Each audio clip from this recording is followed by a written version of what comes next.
വചനാധാരമായിട്ട് യെരമ്യാ പ്രവാചകന്റെ പുസ്തകം 17-ാം അധ്യായം അതിന്റെ 9-10 വാക്യങ്ങൾ വായിക്കുന്നു. യെരമ്യാവ് 17-ന്റെ 9-10. ഹൃദയം എല്ലാറ്റിനേക്കാളും കപടവും വിഷവുമുള്ളത്, അത് ആരാഞ്ഞറിയുന്നവനാർ? യഹോവയായ ഞാൻ ഹൃദയത്തെ ശോധന ചെയ്ത് അന്തരംഗങ്ങളെ പരീക്ഷിച്ച് ഓരോരുത്തന് അവനവന്റെ നടപ്പിനും പ്രവൃത്തിയുടെ ഫലത്തിന് തക്കവണ്ണം കൊടുക്കുന്നു. Praise the Lord. കഴിഞ്ഞ ദിവസങ്ങൾ നമ്മൾ നയമാനെ കുറിച്ച് ചിന്തിക്കാനിടയായി. ദൈവം നയമാനെ സൗഖ്യമാക്കിയതിനെ കുറിച്ചും നയമാന്റെ അനുസരണത്തെക്കുറിച്ചും ഒക്കെ നമ്മൾ ചിന്തിപ്പാനിടയായിത്തീർന്നു. നല്ല രീതിയിൽ എൻഡ് ചെയ്ത ഒരു സംഭവം എന്ന് നമുക്കതിനെ വേണമെങ്കിൽ പറയാം. നല്ല രീതിയിൽ എൻഡ് ചെയ്തു. കാത്തിരിക്കേണ്ടിയൊക്കെ വന്ന് 7-ാമത്തെ പ്രാവശ്യം സൗഖ്യമായത്. എന്നാൽ അതിന്റെ ശേഷം നമ്മൾ വീണ്ടും ആ ഭാഗം തന്നെ 2 രാജാക്കന്മാർ 7-ാം അധ്യായം വായിക്കുമ്പോൾ തുടർന്ന് അങ്ങോട്ട് വരുന്ന ചില ഭാഗങ്ങൾ നമ്മൾ വായിക്കുമ്പോൾ നമുക്കതത്ര വായിക്കുമ്പോൾ അത്ര രസമായിട്ട് തോന്നത്തില്ല. കാരണം അവിടെ പറയുന്നത് വേറൊരു വ്യക്തിയെക്കുറിച്ചാണ്.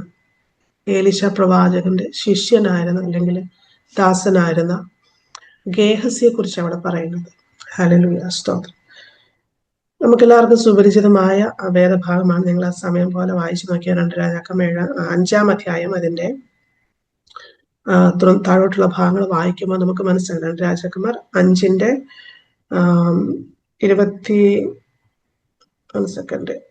15 മുതൽ താഴോട്ട് നമുക്ക് വായിക്കുമ്പോൾ നമുക്ക് വ്യക്തമായിട്ട് മനസ്സിലാകുന്നുണ്ട്. സൗഖ്യമായതിനു ശേഷം നയമാൻ വന്നിട്ട് ഏലീശയ്ക്ക് പ്രതിഗ്രഹം കൊടുക്കണമെന്ന് പറഞ്ഞിട്ട്, ആകയാൽ അടിയന്റെ കയ്യിൽ പ്രതിഗ്രഹം കൈക്കൊള്ളണമേ എന്ന് പറഞ്ഞ് കുറച്ച് സമ്മാനങ്ങളൊക്കെ ആയിട്ട് വന്ന് കാണാനായിട്ട് താല്പര്യപ്പെട്ടു വന്നു. പക്ഷേ ഏലീശ പ്രവാചകൻ അത് നിരസിച്ചു. താനൊന്നും മേടിച്ചില്ല, തന്നെ തിരിച്ചുവിട്ടു. ഞാനൊന്നും കൈക്കൊള്ളുകയില്ല എന്ന് പറഞ്ഞ് നിർബന്ധിച്ചിട്ടും വാങ്ങിയില്ല. കാരണം ഞാൻ വിശ്വസിക്കുന്നു ഏലീശ പ്രവാചകനോട് ദൈവം പറഞ്ഞിട്ടുണ്ട് മേടിക്കണ്ട. കാരണം ദൈവത്തെ അതുപോലെ അനുസരിക്കുകയും അതിനനുസരിച്ച് ദൈവാത്മാവ് നടത്തുന്ന പോലെ പ്രവർത്തിക്കുകയും ചെയ്യുന്ന പ്രവാചകനായതുകൊണ്ട് പ്രവാചകൻ പറഞ്ഞു എനിക്കൊന്നും തരണ്ട എന്ന് പറഞ്ഞു. അപ്പോൾ നയമാന് അദ്ദേഹം ഒക്കെ പറഞ്ഞ് ഇവിടെ നിന്ന് മടങ്ങി പോകുന്നു. പക്ഷേ എലീശ പ്രവാചകന്റെ കൂടെ നിന്ന് ഗേഹസി ഇത് കേട്ടപ്പോൾ, സ്തോത്രം, ഗേഹസിയുടെ ഉള്ളിലുള്ള അത്യാഗ്രഹത്തിന്റെ അല്ലെങ്കിൽ എന്താ പറയാ അങ്ങനെയുള്ള ഒരു സ്പിരിറ്റ് അവിടെ പ്രവർത്തിക്കാൻ ഇടയായി തീർന്നു. എലീശ അറിയാതെ നയമാനെ പിന്തുടർന്ന് ചെന്നിട്ട്, സ്തോത്രം, അവിടെ ചെന്നിട്ട് പറയുന്നുണ്ട്. വായിക്കുമ്പോൾ നമുക്ക് കാണാൻ സാധിക്കുന്നു, ഗേഹസി ചെന്നിട്ട് ഈ പറയുന്ന ഗിഫ്റ്റുകളെ ചുരുക്കി അങ്ങ് പറയുക. ചോദിച്ചു, അവിടെ എൻ്റെ കൂടെ വേറെ 2 ദേവദാസന്മാരുണ്ട്, പ്രവാചകന്മാരുണ്ട്, അതുകൊണ്ട് അല്പമെങ്കിലും എനിക്ക് തരണമെന്ന് പറഞ്ഞ് അതായത് എൻ്റെ പ്രവാചകൻ എന്നെ അയച്ചിട്ടാണ് ഞാൻ വരുന്നത് എന്നുള്ള രീതിയിൽ പറഞ്ഞിട്ട് ഗിഫ്റ്റ് മേടിക്കുന്നതായിട്ട് നമുക്കിവിടെ കാണാൻ സാധിക്കുന്നു. ഗിഫ്റ്റ് മേടിച്ച് വീട്ടിൽ കൊണ്ട് ഒളിപ്പിച്ച് വെച്ചിട്ടൊന്നും അറിയാത്ത പോലെ പ്രവാചകന്റെ അടുത്ത് ചെല്ലുന്നു. പക്ഷേ നാം വായിച്ചതുപോലെ ഹൃദയങ്ങളെ ആരാഞ്ഞറിയുന്ന ദൈവത്തിന് ഒന്നും മറവായിട്ടിരിക്കുന്നില്ല. പ്രവാചകനിലൂടെ ദൈവം വീണ്ടും ഗേഹസിയോട് സംസാരിക്കുന്നു. ഗേഹസി നുണ പറയുന്നു, ഞാൻ എവിടെയും പോയിട്ടില്ല, നീ എവിടെ പോയെന്ന് ചോദിച്ചപ്പോ നീ എവിടെ പോയത് ഗേഹസി എന്ന് ചോദിച്ചു.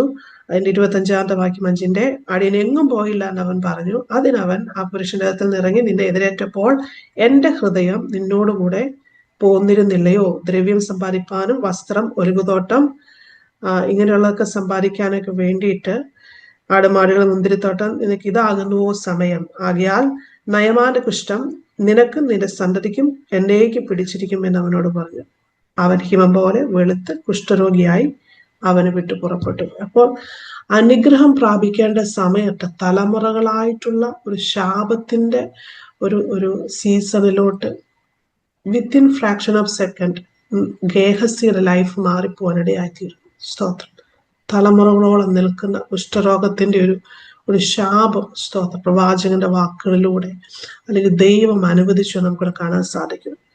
ഈ ഗേഹസി എന്ന് പറയുന്നത്, സ്തോത്രം, ഹാലയില് നമുക്കറിയാം, ഹാലയില് വല്ലാത്തൊരു സ്പിരിറ്റാണ്, ഭയങ്കര അപകടകരമായ ഒരു സ്പിരിറ്റാണ് ഗേഹസിൽ പ്രവർത്തിച്ചിരുന്നത്. പ്രത്യേകിച്ച് ഇന്നത്തെ കാലഘട്ടത്തിൽ നമ്മൾ കാണുന്ന നമ്മുടെയൊക്കെ ചർച്ചകളിലൊക്കെയും മറഞ്ഞിരുന്ന് പ്രവർത്തിക്കുന്ന ഒരു സ്പിരിറ്റാണിത്. സ്തോത്രം, ഹാലയിൽ നമ്മൾ ആരും അറിയത്തില്ല. കാരണം നമുക്കറിയാം ശക്തനായ ഒരു പ്രവാചകനാണ് ഏലീശ ആ സമയത്ത്.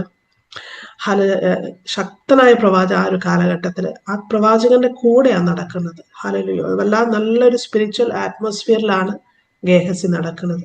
പക്ഷേ ഗേഹസിക്ക് എന്തുകൊണ്ട് അതിന് റെഫ്യൂസ് ചെയ്യാൻ കഴിഞ്ഞില്ല, അല്ലെങ്കിൽ എന്തുകൊണ്ട് ദൈവ ഭയം ഉണ്ടായില്ല? Praise Lord. ഹല്ലേലൂയ. പ്രവാചകന്റെ കൂടെ നടക്കുന്ന മനുഷ്യനാണ്. സോ ഇവിടെയാണ് നാം ചിന്തിക്കേണ്ടത്.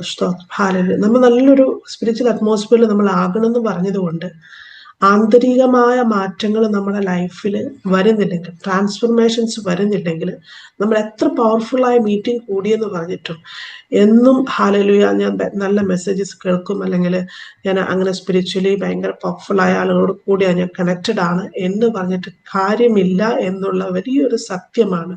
ഒരു ഡേഞ്ചറസ് ആയ ഒരു ട്രൂത്താണ് ഗേഹസിയുടെ ലൈഫ് നമ്മളെ പഠിപ്പിക്കുന്നത്. സ്തോത്രം. നമ്മുടെയൊക്കെ ചർച്ചകളിൽ കാണുന്നുണ്ട് ഇങ്ങനെയുള്ള സ്പിരിറ്റുകൾ ഉള്ളവരും അവരുടെ ലൈഫ് പിന്നീട് ഭയങ്കര അപകടത്തിലോട്ടും നാശത്തിലോട്ടും പോകുന്നത് നമുക്ക് കാണാൻ സാധിക്കും. ഞാൻ പറഞ്ഞു വന്നതിന്റെ സാരം ഇവിടെ. സ്തോത്രം. എത്രത്തോളം സ്പിരിച്വലി നാം കണക്റ്റഡ് ആണെങ്കിലും ആ ഒരു അറ്റ്മോസ്ഫിയറിലാണ് നമ്മൾ എപ്പോഴും ആയിരിക്കുന്നത് എന്ന് പറഞ്ഞത് കൊണ്ട് മാത്രം ഹല്ലേലൂയ സ്തോത്രം, ആന്തരികമായ മാറ്റങ്ങൾ നമ്മുടെ ഹൃദയത്തിൽ ഉണ്ടാകാത്തിടത്തോളം സ്തോത്രം നാം എപ്പോഴും ഡേഞ്ചർ സോണിൽ തന്നെയാണ്. ദൈവം ആഗ്രഹിക്കുന്നത് എക്സ്റ്റേണൽ ആയിട്ടുള്ള മാറ്റങ്ങളല്ല നമ്മളിൽ എപ്പോഴും ദൈവം ആഗ്രഹിക്കുന്നത്, മറിച്ച് ആന്തരികമായ മാറ്റങ്ങൾ. അതാണ് എക്സ്റ്റേണൽ ആയിട്ട് നമ്മൾ പ്രതിഫലിക്കേണ്ടത്. അത് ഉണ്ടാകണമെങ്കിൽ ദൈവത്തെ ഭയവും ദൈവത്തെ അനുസരിക്കുവാനുള്ളൊരു മനസ്സ് നമുക്ക് വേണം. ഹല്ലേലൂയ. നമ്മളെ തന്നെ എപ്പോഴും ശോധന ചെയ്യണം. നമ്മൾ എടുക്കുന്ന ഏത് തീരുമാനങ്ങളിലും പ്രതിഷ്ഠകളിലും കർത്താവെ, ആത്യന്തികമായി എൻ്റെ ഹൃദയത്തിലെ ആഗ്രഹം, എൻ്റെ മോട്ടീവ്, എൻ്റെ ലക്ഷ്യം എന്ന് പറയുന്നത് അങ്ങനെ ഇഷ്ടം ചെയ്യുവാനാണോ, അങ്ങനെ സന്തോഷിപ്പിക്കുവാനാണോ, അതോ പേഴ്സണലായിട്ട് ഗേഹസിയെ പോലെ എനിക്ക് എന്തെങ്കിലുമൊക്കെ നേടുവാൻ, എനിക്ക് പേരുണ്ടാക്കുവാൻ, എനിക്ക് റെക്കഗ്നേഷൻ കിട്ടുവാനോ, അല്ലെങ്കിൽ അങ്ങനെ എന്തെങ്കിലുമൊക്കെ ചിന്തകൾ എന്നിൽ ഞാൻ അറിയാതെ മറഞ്ഞിരിക്കുന്നുണ്ടെങ്കിൽ, ഒളിഞ്ഞിരിക്കുന്നുണ്ടെങ്കിൽ അതിനെ റിവീൽ ചെയ്യണം പരിശുദ്ധാത്മാവെ. ഹല്ലേലൂയ. അങ്ങനെയുള്ള ഡേഞ്ചറസ് ആയ ഒരു സ്പിരിറ്റും എന്നെ ലക്ഷ്യം വെക്കുവാൻ അനുവദിക്കരുത്. സ്തോത്രം. അത് നമ്മൾ എപ്പോഴും പ്രാർത്ഥിക്കേണ്ട ഒരു കാര്യമാണ്. സ്തോത്രം. ഹല്ലേലൂയ. ഞാൻ ഈ പറയുന്നത് എനിക്ക് എത്ര പേർക്ക് മനസ്സിലാകാൻ അറിയത്തില്ല. കാരണം നോക്കിക്കഴിഞ്ഞാൽ ഞാൻ വായിച്ചപ്പോൾ ഞാൻ ഒത്തിരി ചിന്തിപ്പാൻ ഇടയായിത്തീർന്നു. അതിശക്തനായ പ്രവാചകൻ ഹൃദയത്തിലെ രഹസ്യങ്ങളെയും, അല്ലെങ്കിൽ എന്താ പറയാ, ഭയങ്കര അത്രമാത്രം വെളിപ്പെടുത്തുന്ന ഒരു പ്രവാചകന്റെ കൂടെയാ ഗേഹസി നടക്കുന്നത്. ഗേഹസിക്ക് അറിയാം എന്തായാലും പ്രവാചകന് വെളിപ്പെടുമെന്ന്. പക്ഷെ ഗേഹസി തെറ്റിപ്പോയി. ഒരു നിമിഷം കൊണ്ട് ഗേഹസി മാറിപ്പോയി. അത് കണ്ടപ്പോഴത്തേക്കും അവന്റെ ഉള്ളിൽ ആഗ്രഹം അങ്ങ് ജനിച്ചു. അവന്റെ ഹൃദയം അവൻ അറിയാതെ ചിലത് സംസാരിക്കാൻ ഇടയായിത്തീർന്നു, എടുത്തു ചാടി പറയാൻ ഇടയായിത്തീർന്നു. സ്തോത്രം.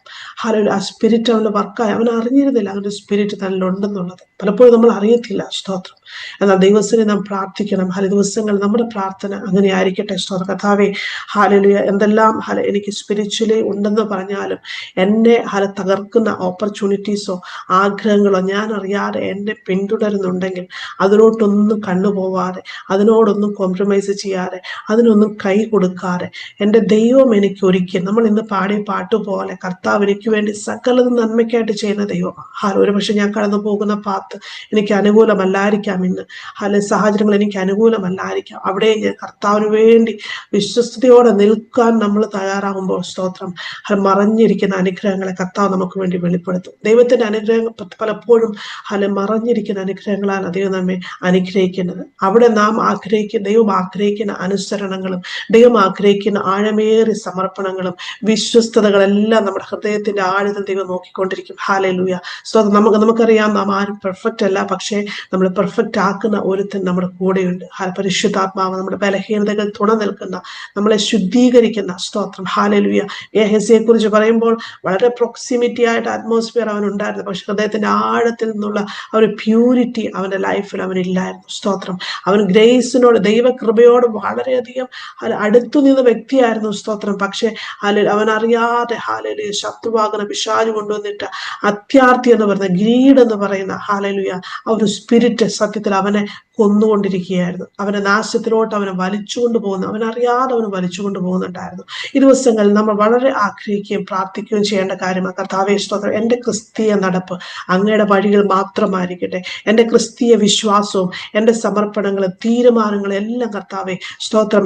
ഞാൻ അങ്ങയുടെ സെല്ലിൽ എടുക്കുന്ന ഓരോ വലിയ തീരുമാനങ്ങളും അതിന്റെ ആഴങ്ങളിൽ നിന്ന് പരിശുദ്ധാത്മാവിന് പ്രസാദകരമായിട്ട് മാത്രം മാറുവാൻ, പരിശുദ്ധാത്മാവ് പറയുന്നതിന് മാത്രമേ പറയുവാൻ അങ്ങനെ കർത്താവ് ദിവസങ്ങളിൽ എന്നെ നടത്തണമെന്ന് പ്രാർത്ഥിക്കുമ്പോൾ സ്തോത്രം.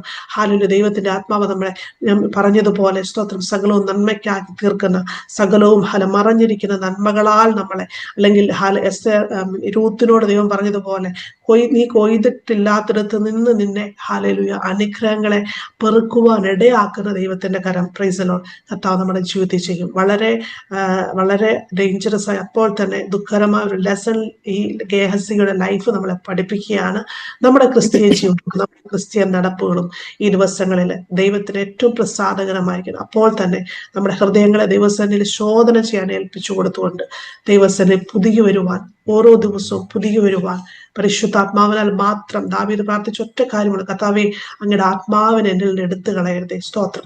എപ്പോഴും ദാവീദിന്റെ പ്രാർത്ഥന അതായിരുന്നു, അങ്ങയുടെ ആത്മാവ് എന്നെ ഭരിക്കണം. ആ പരിശുദ്ധാത്മാവിനെ നടത്തിപ്പ് എപ്പോഴും എന്റെ മേൽ വേണം. സ്തോത്രം. ഡെയിലി അത് പ്രാർത്ഥിക്കുവാൻ പരിശുദ്ധാത്മാവ് നമ്മെ സഹായിക്കട്ടെ. ഈ വചനങ്ങളായി പകൽക്കാല ദൈവത്തിന്റെ ആത്മാവ് നമ്മെ ഓരോരുത്തരെയും അനുഗ്രഹിക്കട്ടെ എന്ന് പറഞ്ഞുകൊണ്ട് വാക്കുകളെ നിർത്തുന്നു.